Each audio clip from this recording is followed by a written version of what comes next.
मांडित आहे। मी विधान परिषदेचा आमदार असल्यापासून या सगळ्या विषयावरती भूमिका मांडतोय। आपल्या माध्यमातून माननीय मंत्री महोदयांना माझी हात जोडून नम्रतेची विनंती आहे की हा प्रश्न महाराष्ट्रातील SC, ST, OBC, minor OBC, VJNT या सर्व कॅटेगरीतील लोकांच्या वरती इफेक्ट करणारा विषय आहे।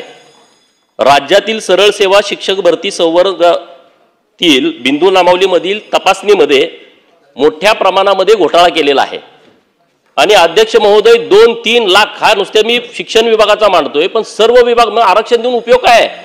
आज जर तुम्ही कायदा काय म्हणतोय, बिंदू नामावली 1970 ला पहिल्यांदा आली आणि त्यामध्ये अनेक वेळा बदल झाले। जेव्हा जेव्हा रिझर्वेशन ओबीसीचं रिझर्वेशन आलं, बिंदू नामावली चेंज झाली। नंतर व्हीजेएनटी त्यामध्ये प्रवर्ग तयार केला, 97 ला परत ते बिंदू नामावल्या बदलल्या। 2018 ला मराठा आरक्षण आलं, परत बिंदू नामावली बदलली।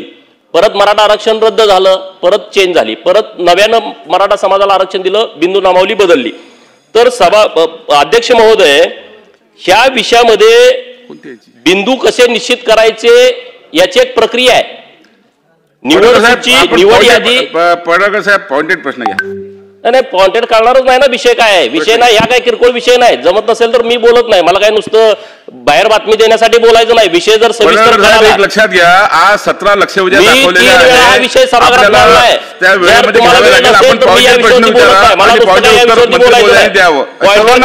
विषय काय आहे, सर्वांना विनंती आहे। विषय एवढा मोठा सिरियस आहे, पॉइंटेड बोलू शकत नाही मी। मला सविस्तर वेळ द्या या विषयामध्ये बोलायचा।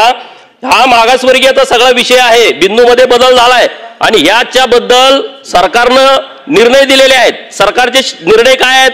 1997चं पत्रक आहे, सरकारचं भूमिका आहे की जर एखादा मुलगा मागासवर्गीय असेल आणि तो मेरिट मध्ये आला, तो खुल्यामध्ये बसत असेल तर तो खुल्यामध्ये घ्यावा।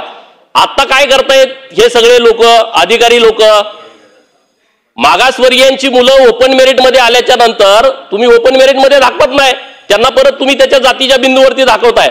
जातीच्या बिंदूवरती दाखवल्यानंतर त्याला जागाच मिळणार नाही ना। तर हे मी पुरावे घेऊन आलोय, मी काय असं तुम्हाला फेक बोलत नाही। अहो, मी या करणारच नाही विषय। मी 3 वेळा बोललोय, नुसतं 3 वेळा बैठका केल्या। प्रश्न घ्या, उत्तर नाही, मला एक विषय तुम्हाला समोर द्यायचा आहे। कुठला द्यायचा आहे? पुणे महानगरपालिकेचा। पुणे महानगरपालिकेमध्ये 2009 पासून ही जी शिक्षकांची भरती झाली, या भरतीमध्ये एक निगडे मिलन या व्यक्तीला 66.67 मार्क्स मिळाले। हे ओपनच्या यादीमध्ये आहेत आणि ओबीसीच्या यादीत दाखवलेली 16 मुलं, एससीच्या यादीत दाखवलेली 3 मुलं, एनटीच्या यादीत दाखवलेली 2 मुलं, ही 66.67 पेक्षा जास्त आहेत मार्क। त्यांना खुल्या प्रवर्गात दाखवण्याची आवश्यकता होती, परंतु त्यांना खुल्या प्रवर्गात दाखवलं नाही। मंत्रिमहोदय उत्तर द्या। नाही, अजून विषय ना पुढे बघा, मला या विषयावर बोलायचं नाही। माझी लक्षवेधी कॅन्सल करा। आपण प्रश्न घ्या, प्रश्नाची प्रश्न नाही, मला उत्तर नको आहे।